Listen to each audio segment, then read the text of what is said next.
BMC चुनाव 2017 के मतदान के लिए लोग सुबह से ही मतदान केंद्र पर पहुंचने लगे।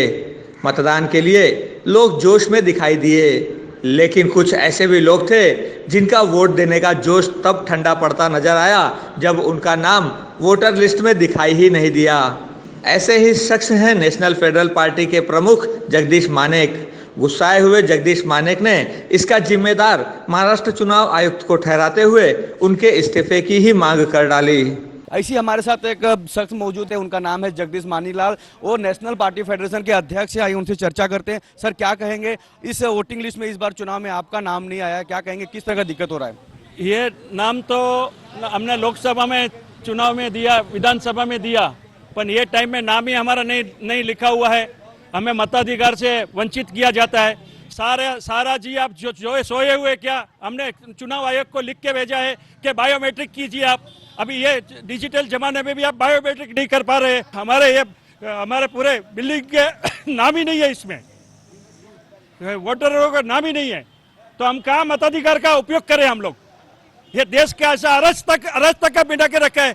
ये सारा चुनाव आयोग को दिल्ली में बैठे बैठे देखना चाहिए इनको कि ऐसी परिस्थिति क्यों करके रखी हुई है इन्होंने।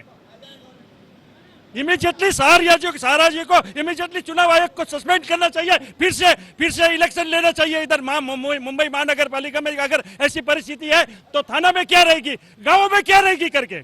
कहीं ना कहीं देखा जाए तो लोगों का नाम नहीं आने की वजह से उनके अंदर काफी दिक्कत है। लोगों के अंदर एक रूस है, लोग गुस्से में हैं। अगर देखा जाए तो लोग घर से तो निकल रहे हैं वोट करने के लिए, लेकिन उनका यादी में नाम नहीं आने की वजह से लोग परेशान हैं। क्या कहेंगे, आपकी किस तरह की परेशानी है? मेरा नाम भी वोटिंग लिस्ट में नहीं आया। पिछली 2 बार आया था, अभी इस बार क्यों नहीं आया पता नहीं चल रहा है मुझे। तो हर बार तो मैं वोट देता हूँ, लेकिन इस बार तो मैं दे नहीं पाऊंगा क्योंकि मेरा नाम ही नहीं आया हुआ वोटिंग लिस्ट में।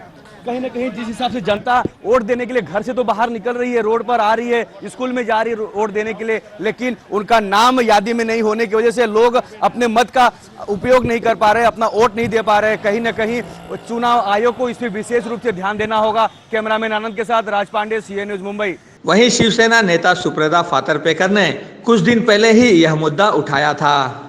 सबसे पहले तो हम सब कार्यकर्ता नाराज है इलेक्शन कमीशन पे, क्योंकि उन्होंने लिस्ट ही 2 दिन पहले निकाली है।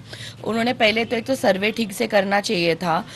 जैसे वार्ड बाउंड्रीज चेंज हुए इस टाइम, तो मेरे ख्याल से 4-5 महीने हो गए वो सब डिक्लेयर होके, तो पहले ही वो लोग अपना ग्राउंड वर्क करते थे तो कोई भी पार्टी के कार्यकर्ताओं को तकलीफ नहीं होती थी। अभी मैं एक एग्जाम्पल आपको बताती हूँ। यहाँ पे एक स्लिप जो है, मतलब एक पूरी फाइल है जिसमें 5 रस्ते हैं।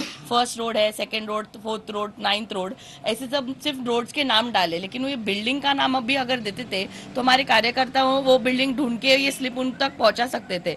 तो बिल्डिंग का नाम तो मेंशन नहीं है, ऊपर से 5 रस्तों के नाम डाल दिए। एक रास्ता भी समझ में आता था तो हम लोग वो बिल्डिंग और ढूंढते थे, तो एक तो वो हुआ नहीं है और सर्वे तो बराबर से हुआ नहीं है।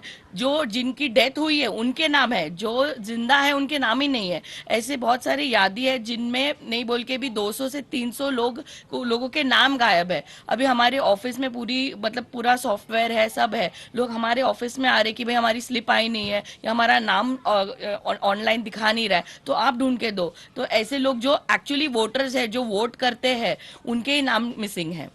और मेरे तो ये सजेशन होगा कि अगर ये कोई प्राइवेट इंस्टीट्यूट को दिया जाए, प्राइवेट कंपनी को दिया जाए जो बराबर से सर्वे करे और फिर ये ऑनलाइन या जो भी ये प्रोसेस वो करे। अभी क्या है, ये टीचर्स लोग को देते हैं तो वो अपना जॉब संभाले या ये दर दर भटके, तो वो भी प्रॉपर नहीं हो रहा है काम। और इसके वजह से सरनेम तो पूरा मेस्टअप है। साउथ इंडियन लोगों के सरनेम तो और ज्यादा मेस्टअप है। तो ऑनलाइन भी अगर उनका नाम ढूंढने जाए तो उनके डैडी के नाम से ढूंढे, उनके नाम से ढूंढे, या कुछ लोगों के सरनेम नहीं रहते तो किस नाम से ढूंढे। तो यहाँ तक के प्रॉब्लम है। हम लोग बोलते रहते कि लोग वोटिंग करने उतरते नहीं है, मतदार वोट करने उतरते नहीं है, लेकिन उनके नाम में ही अगर प्रॉब्लम है, उनको मिल ही नहीं रहा है, तो सुबह सुबह टाइम इतना वेस्ट कौन करेगा। बहुत सर, सुबह से तो इतनी लाइन लगी है। हम लोग खुद, हमारे जो लैपटॉप्स है, सबके अपने अपने पर्सनल लैपटॉप्स लेके बैठे हैं, सॉफ्टवेयर डाले उसमें, सब लोग ढूंढ के बता रहे लोगों के आइदर लोगों के नाम नहीं है, लोगों के स्पेलिंग मिस्टेक्स है, या फिर सेंटर कैसे था। अगर पहले वार्ड बाउंड्रीज के हिसाब से पहले ही सेंटर रखते और जो नया बाउंड्रीज है उनके लिए अलग सेंटर रखते तो बात अलग है। अभी क्या किया ना, सेंटर भी चेंज है। मतलब अगर मेरा वोटिंग इतने साल एक स्कूल में है, तो अभी ये वो स्कूल में ना होकर कुछ 1 किलोमीटर दूर दूर वाले स्कूल में डाला है, तो लोग ट्रैवल भी कैसे करेंगे? सीनियर सिटीजन ट्रैवल कैसे करेंगे? हर कोई रिक्शा और टैक्सी से तो जाएगा नहीं, तो उन लोगों को आइदर जिनका प्राइवेट व्हीकल है वो जाएंगे, चल के तो इम्पॉसिबल है इतना दूर चलने के जाने का। तो इसमें क्या है, जिनको एक्चुअली इच्छा भी है वोटिंग करने की, वो वोटिंग नहीं कर पा रहे। और ऑफ कोर्स अगर गवर्नमेंट ने हॉलीडे भी डिक्लेयर किया है, प्राइवेट सेक्टर को छुट्टी नहीं है, तो वो 7:30 to 8:30 के बीच में ही वोटिंग करेगा। अभी वो बंदा उसमें अपना नाम ढूंढे, 1 किलोमीटर दूर चल के जाके वोट करे, लाइन में खड़ा रहे, करे क्या? ऑफ कोर्स परसेंटेज ओवरऑल तो कम हो जाता है ना। और अगर कोई एक पार्टी का एग्जाम्पल, अगर हमारे पार्टी का एक घट्टा मतदान जो होता है, अगर हमारे वो लोगों का ही नाम उसमें कैंसिल है या, तो ऑफ कोर्स वो पार्टी को प्रॉब्लम होएगा ही। कहीं ना कहीं सरकार और चुनाव विभाग को भी इस बात की गंभीरता पर ध्यान देना होगा और सही से मतदाता सूची बनाना होगा, ताकि भविष्य में कोई भी व्यक्ति मतदान के अधिकार से वंचित नहीं रह सके। कैमरामैन आनंद गौड़ के साथ राज पांडे, CNN न्यूज़, मुंबई।